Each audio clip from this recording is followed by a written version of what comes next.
Everyone, कैसे हैं सभी। मेरा नाम है निकिता सिंह और स्वागत है आप सभी का हमारी इस इंग्लिश क्लास में। ये जो क्लास है वो बिहार बोर्ड के क्लास 12 स्टूडेंट्स के लिए है। इससे पहले वाली क्लास के अंदर आप लोगों को मैंने आपकी रेनबोज बुक जो है उसका चैप्टर नंबर 1 यानी कि इंडियन सिविलाइजेशन एंड कल्चर पूरा कंप्लीट करवा दिया था, जिसमें हमने डिटेल्ड एक्सप्लेनेशन भी कर लिया है और उसके मोस्ट इंपॉर्टेंट क्वेश्चन आंसर्स भी कर चुके हैं। आज की इस क्लास के अंदर हम लोग स्टार्ट कर रहे हैं पोम नंबर 1, जिसका नाम है sweetest love I do not गो। इस पोम को आज हम स्टार्ट करेंगे और जैसे कि मैं ऑलरेडी बता चुकी हूं, बट अगर यहाँ पे कोई नया स्टूडेंट है तो मैं उसको भी एक बार दोबारा से बता दूं कि देखिए हम लोग आपके सारे चैप्टर्स फिर उसके बाद सारी पोम्स नहीं कंप्लीट करेंगे। हम पहले एक चैप्टर और साथ साथ एक पोम, फिर उसके बाद सेकंड चैप्टर, फिर second poem, third chapter, third poem, ऐसे करके साथ साथ आपके चैप्टर्स को यानी कि प्रोज पार्ट और आपका जो पोएट्री पार्ट है दोनों को साथ साथ कंप्लीट करेंगे। आज ये है आपकी पोम नंबर 1 की क्लास, ठीक है। तो बिना किसी देरी के करते हैं हम इस पोम को शुरू। बहुत ही प्यारी सी कविता है, बहुत ही मजेदार सी कविता है एंड ये एक लव पोम है, यानी कि एक प्रेमी अपने प्रेमिका को कुछ प्यार भरी बातें बता रहा है, कुछ समझा रहा है। वो बिछड़न का समय आता है ना, जब आप किसी के साथ रिलेशनशिप में होते हैं एंड मैं मान के चल रही हूँ शायद बहुत सारे बच्चे ये समझ पा रहे होंगे और इसके साथ कनेक्ट भी कर पा रहे होंगे, क्योंकि आजकल का ज़माना बड़ा तेज़ हो चुका है। लेकिन हाँ, जब आप किसी के साथ प्यार में होते हैं तो सब कुछ बहुत अच्छा होता है, आप बहुत ही खुश होते हैं आप जब उनके नज़दीक होते हैं, है ना। लेकिन जब वहाँ पे एक ऐसा मोमेंट आता है जब आपको क्या होना पड़ता है, आपको ना थोड़ा दूर होना पड़ता है, बिछड़न का समय आता है, you guys need to stay apart, आप अलग अलग दूर चले जाते हैं। तो कैसे वो चीज़ जो है वो आपको परेशान करती है, एक व्यक्ति के मन को व्याकुल कर देती है, कैसे वो जो दोनों लवर्स होते हैं, प्रेमी होते हैं, परेशान होते हैं। तो उसी चीज़ को बताया जा रहा है इस पोम के अंदर और उसी बिछड़न के बारे में बात की जा रही है। हमारे जो कवि हैं उनका नाम है मिस्टर जॉन डन, ठीक है। तो ये जो हमारे कवि हैं, बेसिकली ये पोम जो लिखी जा रही है बेटा, ये हमारे कवि ने लिखी है अपनी वाइफ के लिए, जिनका नाम एन मोर था, ठीक है। एन बोलिए, एनी भी बोलते हैं बहुत सारे लोग। स्पेलिंग है उनकी ANNE, ठीक है। तो ANNE, ये इनकी वाइफ थी। तो ये क्या होता है कि अब ना ये अपनी वाइफ से दूर चले जाते हैं, इनको जर्मनी जाना होता है। तो जर्मनी जब ये जा रहे होते तो वही वाली बात है ना कि अभी तक ये लोग हमेशा साथ साथ थे, खूब प्यार में थे, तो सब कुछ अच्छा चल रहा था। लेकिन वो एक व्याकुलता, एक बेचैनी मन में आती है ना जब आप अपने से किसी ऐसे व्यक्ति से जिससे आप बहुत प्यार करते होते हो और आप उससे दूर होते हो, तो वो जो बेचैनी सी महसूस होती है। अब वही समय इनके रिलेशनशिप में, इनके भी रिश्ते में आ चुका था कि अब जॉन डन को जो है वो अपनी वाइफ से दूर जाना पड़ रहा था।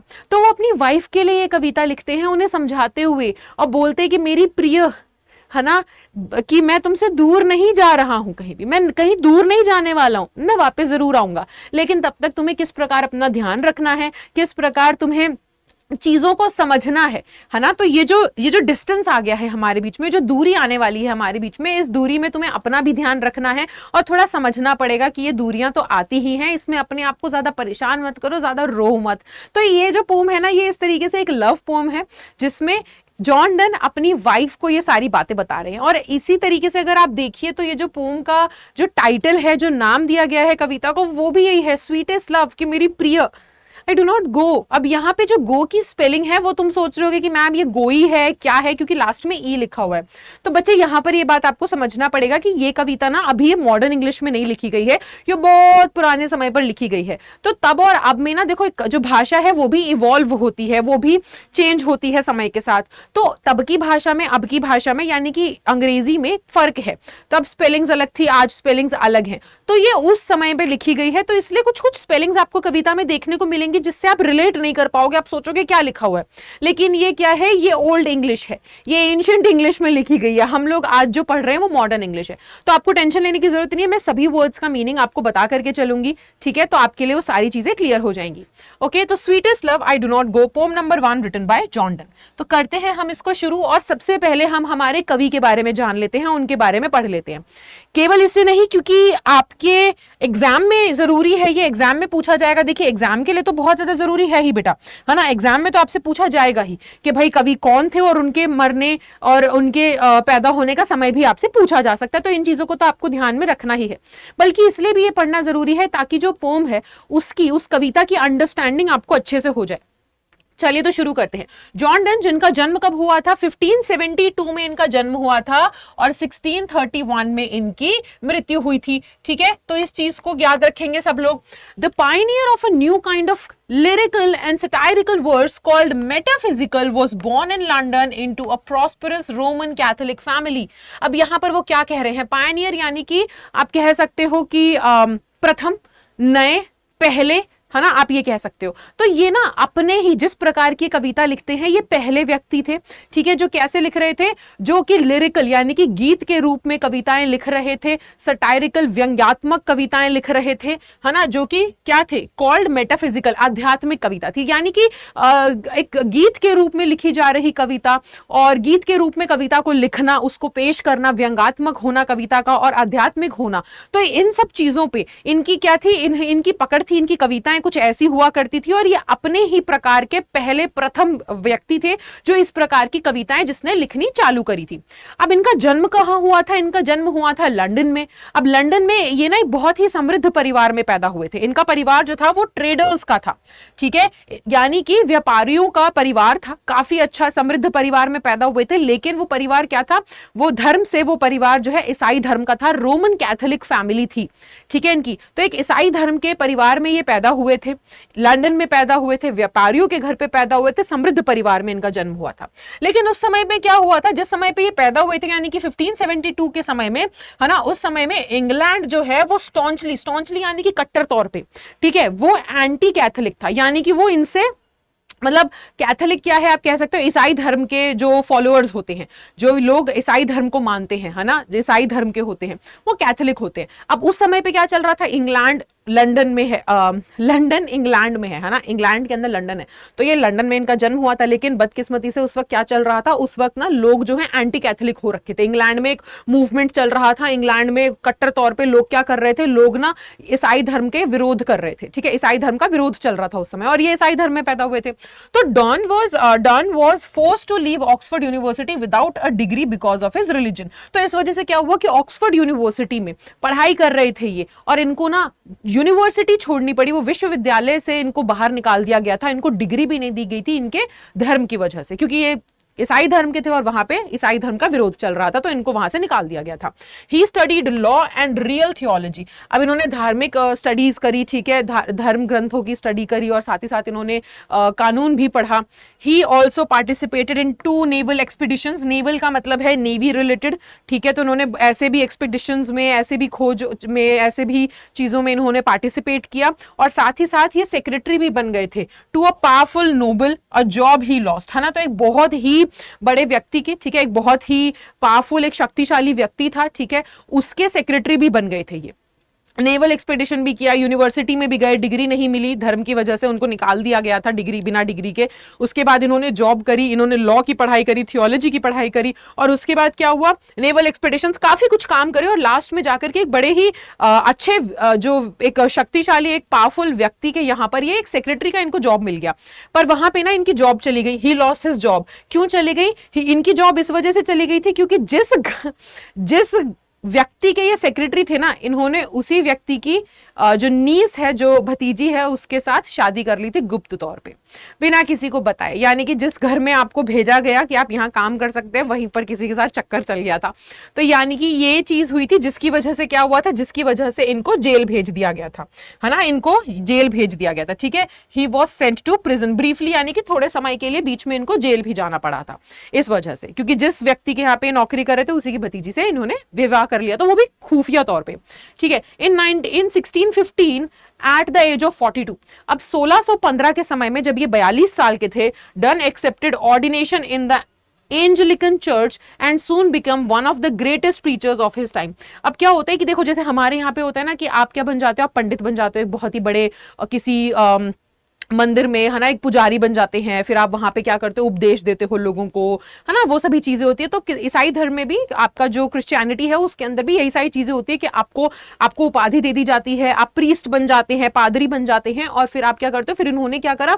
इनको भी 1615 में, इस समय में 1615 में इनको भी क्या मिल गया था? 42 साल की उम्र में इनको भी एंजेलिकन चर्च में एक प्रीस्ट की जो है एक बहुत ही बड़ा प्रीचर माना गया था उस समय का। प्रीचर कौन होते हैं? उपदेश जो देते हैं। ठीक है, जो लोगों को उपदेश देते हैं, सीख देते हैं, ज्ञान जो है वो बांटते हैं, है ना, उनको प्रीचर कहते हैं। तो इनको सम्मानित किया गया था, इनको भी उपाधि दे दी गई थी, ठीक है, क्योंकि ये अपने समय के सबसे बड़े प्रीचर बन चुके थे। इन लव, ठीक है, इन लव, एक सेकेंड, हाँ जी, in love lyricism Donne broke completely with the, ये क्या है, Petrarchan tradition, introducing an intellectual and colloquial tone. His love poems use the latest discoveries of science and geography to hammer home a point and combine passion with verbal and intellectual teasing. Donne is well known for his songs and sonnets, ये मैं underline कर रही हूं, satires and the elegies and sermons.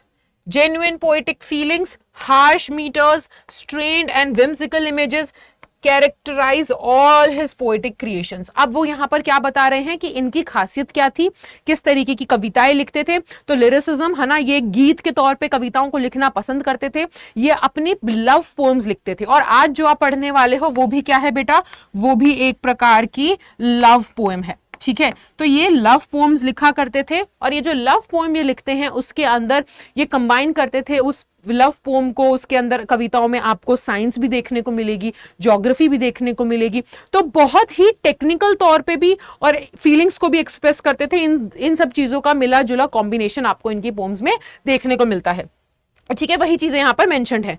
तो अब हम लोगों ने जान लिया है हमारे पोएट के बारे में, ठीक है। अब हम लोग समझ चुके हैं कि हमारे पोएट कौन है, जॉन डन है। इनका नाम आपको नहीं भूलना है, एग्जाम में बहुत जरूरी है। आपसे मैच द फॉलोइंग में, ट्रू फॉल्स टाइप्स में या फिर क्वेश्चन आंसर्स में आपसे आसानी से पूछ लिया जाएगा, एमसीक्यू में भी आ सकता है, तो इसको याद रखिएगा, ठीक है। अब हम ना पोम के बारे में बात कर लेते हैं। अब आप इतनी बड़ी कविता पढ़ने वाले हो तो आपको पता होना चाहिए ना, एक छोटा सा ट्रेलर मिल जाना चाहिए। जैसे पिक्चर देखने जाते हो, पिक्चर से पहले एक ट्रेलर देख लेते हो ना कि इसमें है क्या, समझ में आ जाए, अच्छे से अंडरस्टैंडिंग अच्छी हो जाए। पिक्चर देखने बैठो तो समझ में आए कि अच्छा ये होने वाला है शायद, क्योंकि ट्रेलर से अंदाजा मिल गया था। तो वैसे ही चैप्टर शुरू करने से पहले हम पोम के बारे में पढ़ लेते हैं कि कविता में हमें क्या क्या देखने को मिलने वाला है, ताकि अंदाजा मिल जाए आपको। तो देखिए, sweetest love I do not गो। अब जैसे कि मैंने आपको इस पूरे कविता के टाइटल का ही मतलब बताया था कि एक लव पोम है ना, ये एक लव पोम है जो कि किसने लिखी है, जॉन डन ने लिखी है। अब ये आप अब इसके नाम से ही समझ जाइए कि स्वीटेस्ट लव, आप ना किसी से प्यार में होते हैं तब आप उनको बहुत प्यारे प्यारे नाम देते हैं, है ना, स्वीट हार्ट बोलते हो, हिंदी में तो बाबू सोना जानू होता है, बेबी होता है। तो इसी तरीके से स्वीटेस्ट लव, अपने प्यार से अपने जो प्रेमी है उनको बुला रहे हैं, उनको एड्रेस कर रहे हैं कि मेरी प्रिय, मैं नहीं जाऊंगा तुम्हें छोड़ के, मैं कहीं नहीं जाने वाला हूं। उनको दिलासा दिया जा रहा है, उनको समझाया जा रहा है, ठीक है। जॉन डन ने लिखी है। In this poem the poet describes the importance of true love in human life. इस पोएम के अंदर आपको समझ में आएगा कि सच्चे प्यार की अहमियत क्या होती है जिंदगी में, है ना, सच्चे प्यार की अहमियत क्या होती है जिंदगी में। The poets are going away from his beloved. Actual में the poet है ये, the poet is going away from his beloved. जो हमारे कवि हैं वो अपनी प्रियतम से दूर जा रहे हैं, यानी कि वो जिस व्यक्ति से बड़ा प्यार करते हैं उससे दूर जा रहे हैं, बिछड़ रहे हैं, ठीक है। She becomes very sad, और इस वजह से क्या हो जाता है, वो बहुत ही ज्यादा सैड हो जाती है। तो जैसे कि मैंने आपको बताया बेटा, ये जो कविता है ये अपनी वाइफ के लिए लिख रहे हैं, एन मोर के लिए लिख रहे हैं। इनकी वाइफ का नाम है, ठीक है, मैं यहां पर लिख देती हूँ, ये इनकी वाइफ का नाम है। एनी मोर भी बोल सकते हो, एन मोर भी बोल सकते हो।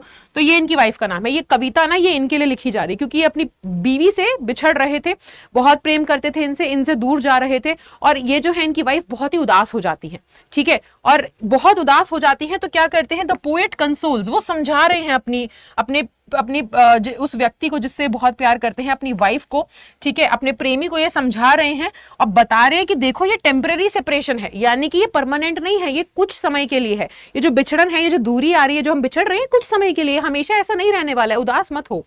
He says that he is going from here, but not because he is tired of her and helps to find a better match for him, है ना। तो वो क्या बोल रहे हैं, वो कह रहे हैं कि देखो मैं जा तो रहा हूं यहां से दूर। अब असल में होता है क्या, ये जर्मनी जा रहे होते हैं, है ना। तो वो कह रहे हैं कि समझो, है ना, कि समझो मेरी प्रिय, मैं जा तो रहा हूं तुमसे दूर, लेकिन मैं इसलिए तुमसे दूर नहीं जा रहा क्योंकि मैं तुमसे थक चुका हूं, क्योंकि मैं तुमसे उब चुका हूं, या मेरे अंदर जो प्यार है तुम्हारे लिए वो कम हो चुका है। कई बार ऐसा होता है ना कि देखो जब आप ये एक इमोशन है, इसमें ना आप लॉजिक्स और ये सब चीजें नहीं लगा सकते हो, जाहिर सी बात है। तो क्या होता है कि आप, ऑब्वियस सी बात है, जब हम कई बार किसी से बहुत प्यार करते होते हैं या कुछ ऐसा एक बहुत स्ट्रॉन्ग बॉन्ड या फीलिंग होती है, और जब ना, तब तक तो सब अच्छा होता है, जब आप साथ में होते हैं सब कुछ अच्छा अच्छा, पूरी दुनिया पिंक पिंक नजर आ रही होती है ना, हवाएं चल रही होती है, और सब देखा है ना हम लोगों ने मूवीज में, पोम्स में, कि इस तरीके से दिखाया जाता है प्यार होने का एहसास कुछ इस प्रकार होता है। लेकिन जब बिछड़न के बारे में दिखाते हैं तो दिखाते कैसे एकदम अब ना सूरज जो है वो गायब हो चुका है, काले बादल छा चुके हैं, तो उसी टाइप की फीलिंग ये बताना चाह रहे हैं। अब होता क्या है कि ऐसे में ना, अब देखो जाहिर सी बात है कि इनको तो काम से जाना पड़ रहा है जर्मनी, लेकिन जो ये अपनी वाइफ से बात कर रहे हैं, जो इनकी प्रेमिका हैं, वो क्या है, वो तो अब 40-30 चीजें अपने मन में सोचेंगे कि तुम इसलिए छोड़ के जा रहे हो ना मुझे क्योंकि तुम मुझे से बोर हो गए हो। जैसे कि नॉर्मली बातें होती हैं दो लोगों के बीच में, दो लोग जो आपस में प्यार करते हैं, जो उनके बीच में नॉर्मली बातें होती हैं, वही बातें यहाँ पे हो रही हैं। वही उनकी भी सोच है, उनकी बीवी की भी, कि इसलिए छोड़ के जा रहे हो ना क्योंकि मेरे से बोर हो गए हो, क्योंकि मुझसे अब प्यार कम हो गया है, क्योंकि अब तुम मेरे से इतना प्यार नहीं करते, क्योंकि अब तुम मुझसे थक चुके हो। या फिर वो बोल रही है कि हाँ तुम दूसरी जगह जा रहे हो ताकि तुम मुझसे बेहतर किसी को ढूंढ सको, है ना, तुम कहीं इतनी दूर जा रहे हो ताकि तुम मुझसे बेहतर किसी को ढूंढ सको, मेरे से ज्यादा प्यार करने वाला ढूंढ सको। तो ये सारे जो ख्याल है ना उनकी बीवी के मन में आ रहे, तो ये उन्हीं चीजों के, उन्हीं सवालों का जवाब दे रहे कि नहीं, मैं तुमसे थक गया हूं इसलिए दूर नहीं जा रहा हूं, या मेरे अंदर ऐसी कोई इच्छा नहीं है कि मैं किसी और को दूर जाकर के तुमसे ज्यादा प्यार करने वाले एक व्यक्ति को ढूंढूंगा या किसी और को वहां जाकर के पटाऊंगा, ऐसा कुछ नहीं है। ठीक है, he is parting because he wishes to die in jest, one day he has to die। वो कह रहे देखो मैं इसलिए दूर जा रहा हूं क्योंकि देखो सीधी सी बात है, वो यहाँ पे ये समझाने की कोशिश करते हैं कि देखो एक दिन तो हर एक व्यक्ति को मरना ही मरना है, हर कोई मर जाएगा, जो यहाँ पे जिंदगी में जिसको जीवन दान मिला है उसको एक दिन जाकर के मरना भी है, कोई अमर नहीं है। तो कह रहे कि देखो जब हमें मरना ही है तो फिर हम क्यों ना अच्छे से हंसते खेलते हुए वो समय बिताएं अपनी जिंदगी का जो है, और उदास ना हो, है ना, वो यही समझाना चाह रहे हैं। ठीक है, आगे सो बिफोर डेथ वो कह रहे हैं कि मरने से पहले he wants to keep himself happy, वो कह रहे मरने से पहले मैं थोड़ा दुनिया घूमना चाहता हूँ, थोड़ा देखना चाहता हूँ, एक्सप्लोर करना चाहता हूँ। ठीक है, the poet assures his beloved that he will come back just as the sun comes back. वो कह रहे देखो ना जैसे सूरज है, सूरज भी तो जाता है, सूरज भी तो छुप जाता है, पर फिर वो वापस दोबारा आता है ना, तो मैं भी बस जा रहा हूँ, और देखना मैं भी तुम्हारे पास लौट करके आऊंगा, मैं हमेशा के लिए नहीं जा रहा हूँ, ये परमानेंट नहीं है, ये टेम्पररी है, ये कुछ समय के लिए है।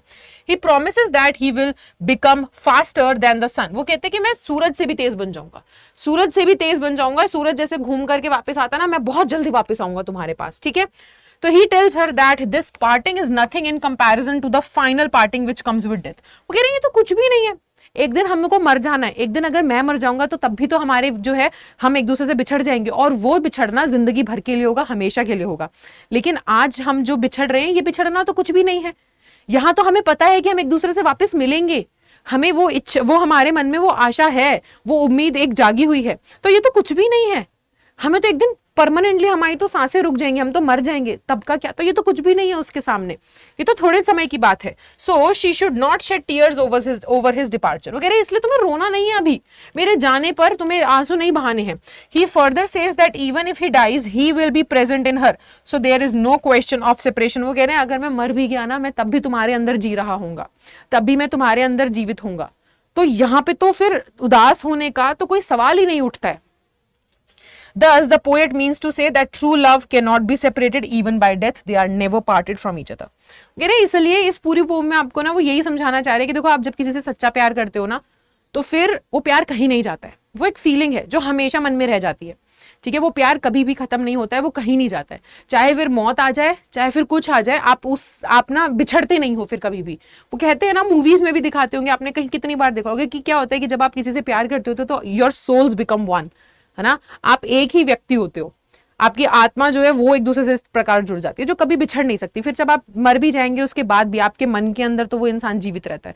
आपने वो मूवी देखी, एक मूवी आई थी ना शेरशाह, जिसके अंदर कैप्टन विक्रम सिंह राठौर के बारे में बताया गया था, जो कि हमारी इंडियन आर्मी में थे, और उनकी लाइफ स्टोरी के बारे में बताया गया था।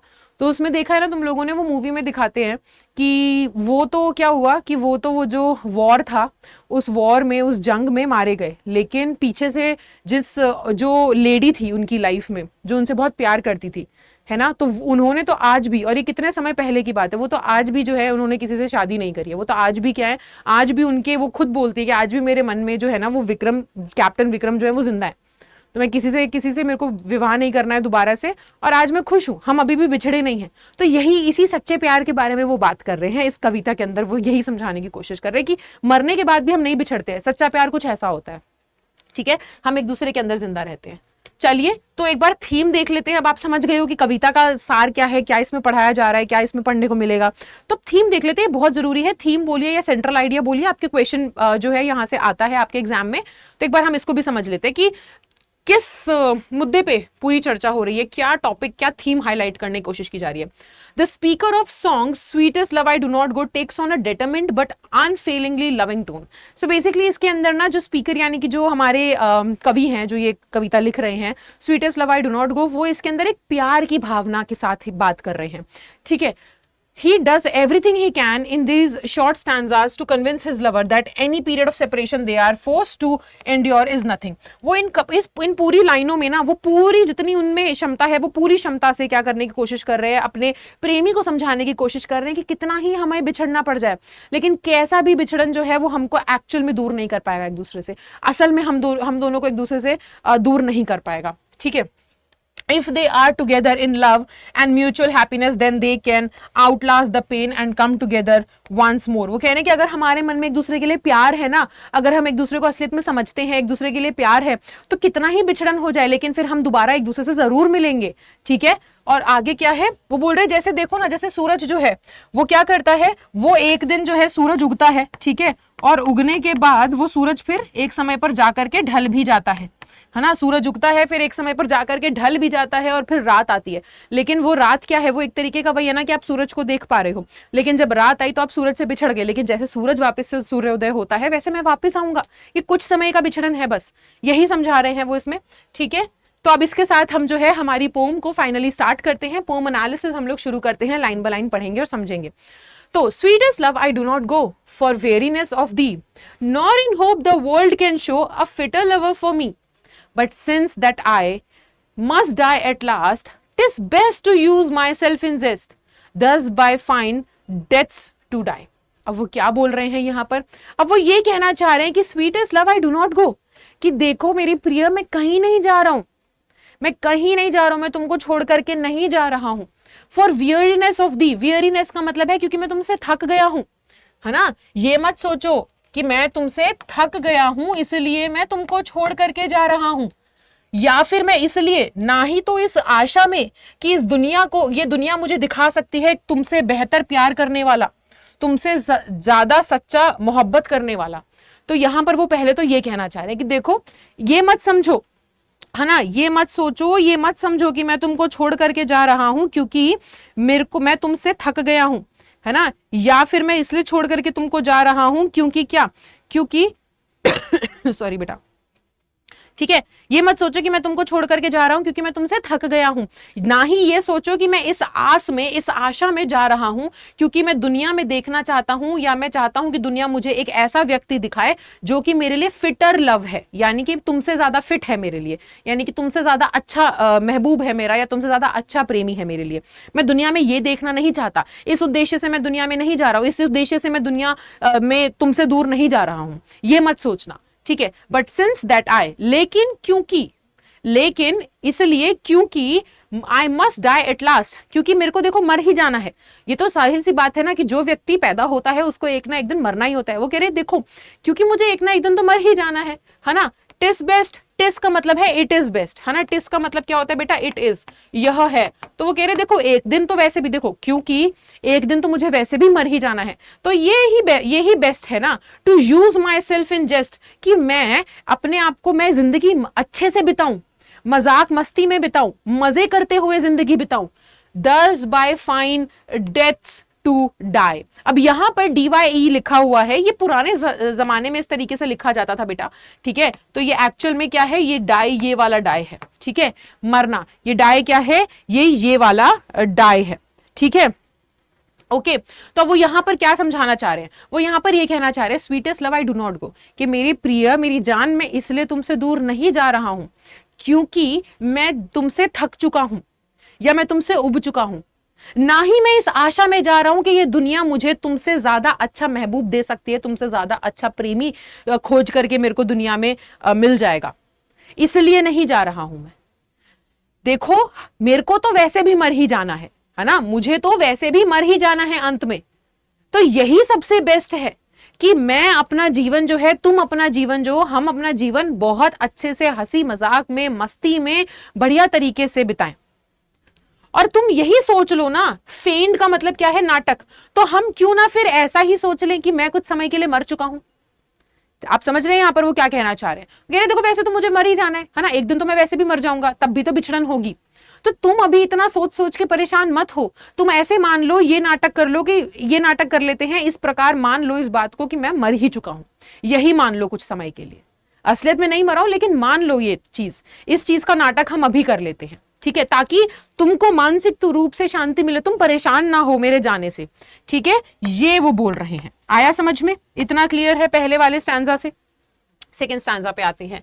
Yester night the sun went hence, and yet is here today. He hath no desire nor sense, nor half so short away.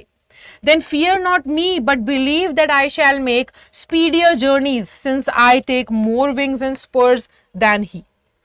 अब वो यहां पर क्या बोल रहे हैं बेटा, आपके लिए, आपके अंडरस्टैंडिंग के लिए यहां पर क्या कर रखा है, यहां पर मैंने मीनिंग्स भी लिख रखी हैं, इसको भी देख लीजिएगा, ठीक है। अब वो आगे क्या बोल रहे हैं, वो आगे बोल रहे हैं कि येस्टर नाइट, कि देखो ना तुम मेरे जाने से इतना परेशान हो रही हो, देखो ना, येस्टर नाइट का मतलब क्या है, पिछली रात, लास्ट नाइट, है ना, पिछली रात। तो वो कह रहे हैं कि देखो ना, पिछली रात जो है सूरज भी तो चला गया था। हर रोज सुबह सूरज उगता है और रात में सूरज ढल जाता है शाम के समय। तो कह रहे देखो पिछली रात जैसे सूरज चला गया था, लेकिन आज वो फिर से यहां है, सूर्योदय हो चुका है ना। तो सूरज से भी तो आप बिछड़े। तो अपने प्रेमी को समझाना चाह रहे हैं कि देखो ना, जैसे पिछली रात सूरज भी चला गया था, बिछड़ गए थे हमसे, दूर हो गया था हमसे, लेकिन आज वो फिर से वापस आ चुका है कि नहीं। He has no desire nor sense, कि उसकी तो कोई इच्छा भी नहीं है, उसकी तो कोई सूझबूझ भी नहीं है, वो तो सोच भी नहीं सकता, वो कौन सा, है ना, कुछ कुछ इच्छाएं रखता है, नहीं रखता, है ना। हैथ का मतलब क्या है बेटा, हैथ का मतलब है हैज, होना। हम इंग्लिश में पढ़ते हैं ना ही हैज, तो ये हैथ लिखा है, बट इसका क्या है, अब मॉडर्न इंग्लिश में हैज बोलते हैं हम इसको। तो कह रहे सूरज के बारे में बात कर रहे हैं, अपने प्यार को, अपने बिछड़न को सूरज के साथ कंपेयर करके बताना चाह रहे हैं कि जैसे सूरज जो है पिछली रात जा चुका था, लेकिन आज फिर से वो वापस आ चुका है। उसके पास तो कोई इच्छा नहीं है, उसके पास तो कोई समझ नहीं है ना, नॉर हाफ सो शॉर्ट अ वे। तो कह रहे कि देखो वो तो कितनी जल्दी वापस आ गया, है ना, वो तो कितनी जल्दी वापस आ गया, सूरज का तो वापस आना कितनी जल्दी था, वो तो आज रात को ढला और कल सुबह वापस निकल आएगा। मेरे से छोटा रास्ता है उसके पास, मेरे को तो बहुत दूर जाना है, मेरे को तो तुमसे काफी दूर जाना पड़ेगा, मैं इतनी जल्दी वापस नहीं आ पाऊंगा। देन फियर नॉट मी, कह रहे तो तुम्हें मेरी टेंशन लेने की जरूरत नहीं है ना, but believe that I shall make speedier journey since I take more wings and spurs than he. वो कह रहे तुमको मेरी टेंशन लेने की जरूरत नहीं है ना, तुम्हें मेरे बारे में डर लगने, तुम्हें मेरी चीज से, मेरे बिछड़न से डर नहीं लगना चाहिए, तुम मेरा सोच सोच के मत डरो, ठीक है। पर मेरे इस बात पे विश्वास रखो कि मैं जो है स्पीडियर जर्नी, कि मैं ये सफर बहुत तेजी से तय करूंगा, ठीक है, मैं ये सफर बहुत तेजी से तय करूंगा और मैं पूरे उत्साह और उमंग के साथ वापस आऊंगा, क्योंकि मेरे अंदर उत्साह और उमंग ज्यादा है। यहां पे वो क्या कहना चाह रहे हैं, वो यहां पर ये कहना चाह रहे हैं कि मेरे को तो पता है ना मेरा कोई इंतजार कर रहा है, मैं तो तुमसे प्यार करता हूं ना, मेरे को तो पता है ना मेरा कोई इंतजार कर रहा है, मेरे अंदर तो वो है ना इच्छा, मेरे अंदर तो वो इच्छा है, वो समझ है जो सूरज के अंदर नहीं है। तो मेरे को तो पता है कि कोई मेरे इंतजार में है, तो मैं तुमसे मिलने के चक्कर में कितनी जल्दी वापस भाग करके आऊंगा, अपना सफर कितनी तेजी से बिता करके आऊंगा, कितने उत्साह और उमंग के साथ मैं तुमसे मिलना चाहता हूंगा। और यहीं पर देखो ना, ये सूरज जो है, ये सूरज भी तो कल बिछड़ा था पर आज फिर से वापस आ चुका है। इसको तो किसी से मिलने की इच्छा नहीं है, इसको तो किसी से मिलने की सूझ समझ नहीं है, इसको तो कुछ नहीं पता, ये तो फिर भी वापस आ चुका है। तो फिर मेरे बारे में टेंशन क्यों ले रही हो, मेरे बारे में तुम्हें इतना डर क्यों लग रहा है? मेरे पास तो है ना, मेरे पास तो इच्छाएं हैं, तुम हो मेरी इच्छा, तुमसे मिलने की इच्छा है, मेरे पास तो उतनी समझ है।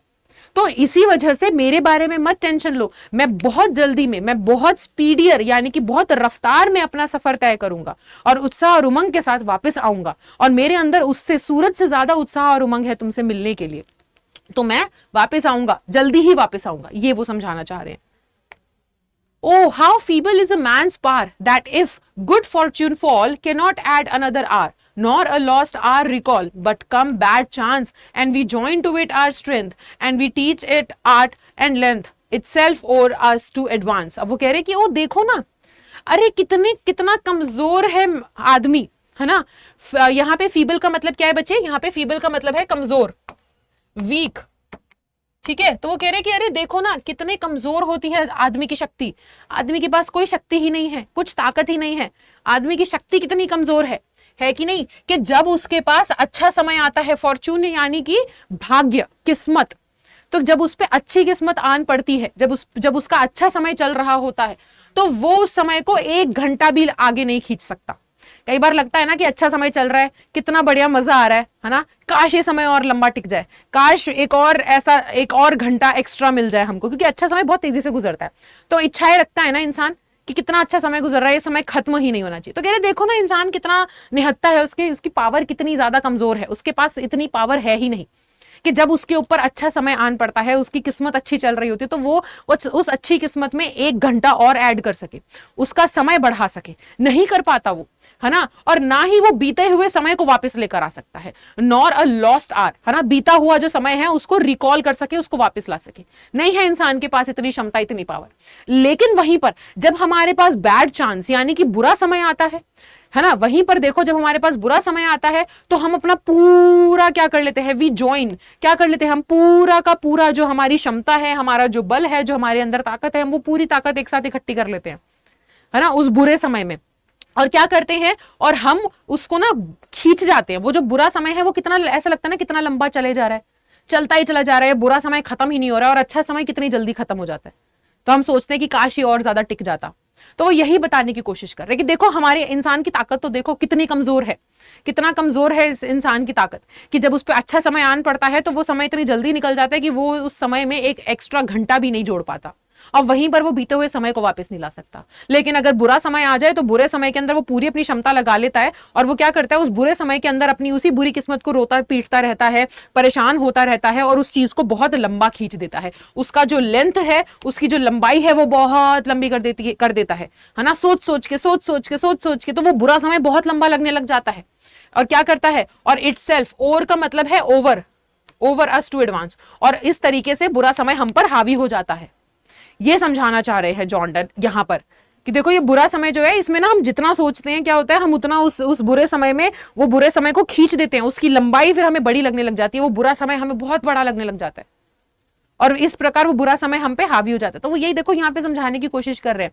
अभी तक हम लोगों ने 3 स्टैंजास पढ़ लिए हैं, 3 और बचे हैं। तो अभी तक वो यही बता रहे हैं कि देखो मेरी प्रिय, मेरी जान, मैं तुमसे इसलिए दूर नहीं जा रहा हूं क्योंकि मैं तुमसे बोर हो चुका हूं, या फिर मैं क्या चाहता हूं, क्योंकि मैं तुमसे बोर हो चुका हूं, या फिर मेरे को दुनिया में एक ऐसा व्यक्ति ढूंढना है जो तुम्हारे से ज्यादा मेरे लिए अच्छा है, जो तुमसे ज्यादा अच्छा प्रेमी साबित होगा। नहीं, मुझे ऐसा कोई इंसान नहीं ढूंढना, मैं तुमसे नहीं थका हूं, है ना, हमको तो मर ही जाना है, मैं भी एक दिन आखिरकार एक ना एक दिन तो मर ही जाऊंगा, है कि नहीं। तो जब मुझे मर ही जाना है तो हम अपनी जिंदगी क्यों ना खुशी खुशी बिताएं, क्यों ना अच्छे से बिताएं, क्यों ना अच्छी हंसी मजाक हंसते हंसते बिताएं। तो तुम यही मान लो कि अभी कुछ समय के लिए मैं मर ही गया हूं, चलो यही नाटक कर लेते हैं कि ऐसा मान लेते हैं कि जैसे मैं मर ही चुका हूं, तो इतना उदास तो नहीं होना पड़ेगा तुम्हें। फिर उसके बाद वो बोल रहे हैं कि देखो जैसे पिछली रात को सूरज चला गया था, उससे हमसे बिछड़ा था, पर आज वो फिर से वापस आ चुका है, जबकि उसके पास तो कोई इच्छा भी नहीं है, कोई सूझबूझ भी नहीं है। तो फिर तुम मेरे बारे में क्यों परेशान हो रही हो, फिर तुम मेरे बारे में इतना क्यों डर रही हो। मेरे अंदर तो है ना इच्छा, मेरे अंदर तो है ना उतनी सूझबूझ, मेरे को तो पता है तुम मेरा इंतजार कर रही हो, तो मैं क्या करूंगा। तो इसलिए तुम मेरे पे इतना भरोसा रखो ना कि मैं अपना जो सफर है वो बहुत तेजी से करूंगा तय, और उतनी ही तेजी से, उतने ही उत्साह और उमंग के साथ तुमसे मिलने आऊंगा वापस। जब सूरज इतनी तेजी से वापस आ जा रहा है तो फिर उसके पास तो किसी से मिलने की इच्छा नहीं, मेरे पास तो है, तो मैं वापस जल्दी ही आऊंगा तुमसे मिलने के लिए। और इंसान की ताकत तो देखो कितनी ज्यादा कमजोर होती है कि अच्छे समय को वो बढ़ा नहीं सकता। जब हम साथ थे, जब हम खुश थे साथ में, तो हम उसमें 1 और घंटा ऐड नहीं कर पाए, हम उस अच्छे समय को नहीं बढ़ा पाए, ना हम बीते हुए समय को वापस ला सकते। लेकिन जब बुरा समय आता है तो हम इतना सोचते रहते हैं, इतना परेशान होते रहते हैं कि उसी में पढ़ पढ़ के हम वो समय को इतना लंबा खींच देते हैं, और फिर वो बुरा समय हम पर हावी भी हो जाता है। आगे वो बोल रहे हैं, when thou sighest not wind, but sighest my soul away, then thou weepest unkindly kind, my life's blood doth decay. It cannot be that thou lovest me as thou sayest. If in thine my life thou waste, that art the best of me. अब यहाँ पे कहना क्या चाह रहे, काफी ज्यादा तुम्हें दाऊ दाई सुनने को मिल रहा होगा, तुम्हें समझ नहीं आ रहा होगा। देखो बहुत आसान सी चीज है। वो कह रहे हैं देखो, दाऊ का मतलब है यू, ठीक है, इसका मतलब है तुम, और साय का मतलब है आहें भरना। गहरी सांसें लेते हैं ना हम, ये इसको साय बोलते हैं। ठीक है, यहां पे साइस्ट लिखा है, आज की अंग्रेजी में इसको ऐसे बोला जाता है, साय, आहें भरना। ठीक है, तो वो कह रहे हैं जब तुम आहें भरती हो तो वो केवल आहों के जरिए केवल हवा नहीं निकलती। हम जब आहें भरते हैं तो हम ऐसे करते हैं ना, तो हवा मुंह से निकलती है। कह रहे जब तुम आहें भरती हो ना तो उन आहों के जरिए केवल हवा जो है वो तुम्हारे मुंह से नहीं निकलती है, बल्कि क्या होता है, उन आहों के जरिए तुम मेरी रूह को अपने से दूर कर देती हो। जब तुम आहें भरती हो तो उन आहों के जरिए सिर्फ हवा मुंह से बाहर नहीं जाती है, हवा को नहीं दूर करती हो अपने मुंह से, बल्कि जब तुम आहें भरती हो यानी कि तुम्हें रोता देख, तुम्हें परेशान देख, मेरी जो अंदर की आत्मा है ना वो भी तुम दूर कर देती हो अपने से, वो भी तड़पती है तुम्हें उदास देख, ये समझाना चाह रहे हैं। वो कह रहे व्हेन दाउ वीपेस्ट अनकाइंडली काइंड, वो कह रहे जब तुम रोती हो, वीप का मतलब है रोना, उदास होना, कहते जब तुम रोती हो वो सब जाया है, मत रो, मत हो परेशान, क्योंकि जब तुम रोती हो माई लाइफ्स ब्लड डॉथ डीके, मेरे को ऐसा महसूस होता है मेरे अंदर का खून जम गया है, मैं कुछ नहीं कर पा रहा हूं, मैं इतना हेल्पलेस हूं, मुझे ऐसा महसूस होता है। समझ में आ रहे हैं यहाँ पे वो कह रहे जब तुम आहें भरती हो तो तुम केवल आहों से, अपनी आहें भरते हुए अपने मुंह से हवा नहीं छोड़ती हो, बल्कि तुम्हारी हर एक भरती हुई आह के साथ मेरी जो रूह है वो तुमसे दूर हो जाती है। जब तुम रोती हो तो तुम इस तरीके से रोती हो जो मेरे को बिल्कुल अच्छा नहीं लगता है, कि मेरे को ऐसा लगता है कि मेरे शरीर के अंदर का खून जम गया हो।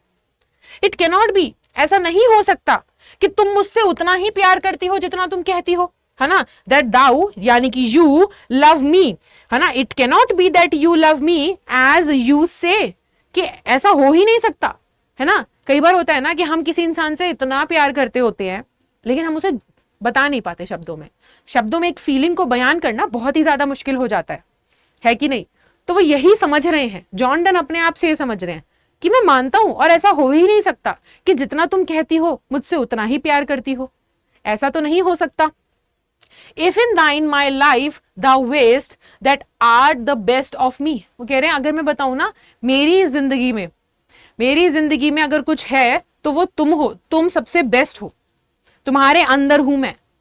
वो ये समझाने की कोशिश कर रहे हैं यहां पर कि तुम्हें अपना ध्यान रखना पड़ेगा, तुम्हारे अंदर जीवित हूं मैं, तुम मेरा बेस्ट पार्ट तुम हो, ठीक है ना। दैट आर्ट का मतलब क्या होता है, आर, ठीक है, the best of me, that you are the best of me, तुम सबसे बेहतर पार्ट हो मेरा, तुम सबसे अच्छी हो, ठीक है।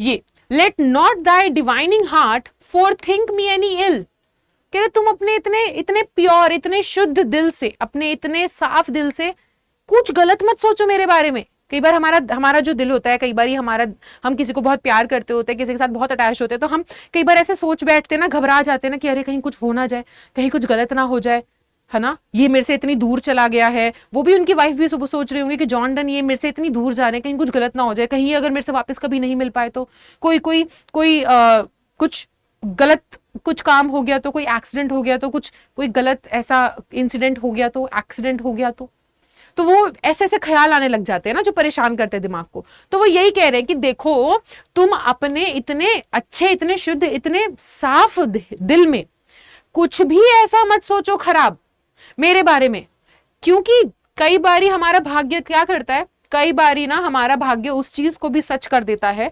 जो हम, जिन भय को लेकर के हम दिमाग में बैठे होते हैं। होता है ना, किस्मत जब अपना खेल खेलती है तो आप जो सोच रहे होते हैं ना, जिन चीजों का आपको डर होता है कि हे भगवान कहीं ऐसा ना हो जाए, वही चीज सच हो जाती है। तो वो यही कह रहे हैं कि देखो कुछ भी ऐसा मत सोचो अपने साफ दिल में मेरे को लेकर के, मेरे लिए मत डरो, मत हो परेशान, क्योंकि आपको पता नहीं है भाग्य कई बार अपना ऐसा ही चाल चलता है कि आप जिस चीज का आपको डर होता है वही चीज सच हो जाती है। तो कहीं ऐसा ना हो जाए कि जिस चीज का तुमको डर है कहीं वही सच हो जाए और मैं तुमसे मिलने ना आ पाऊं, है ना, कि मुझे कुछ हो जाए।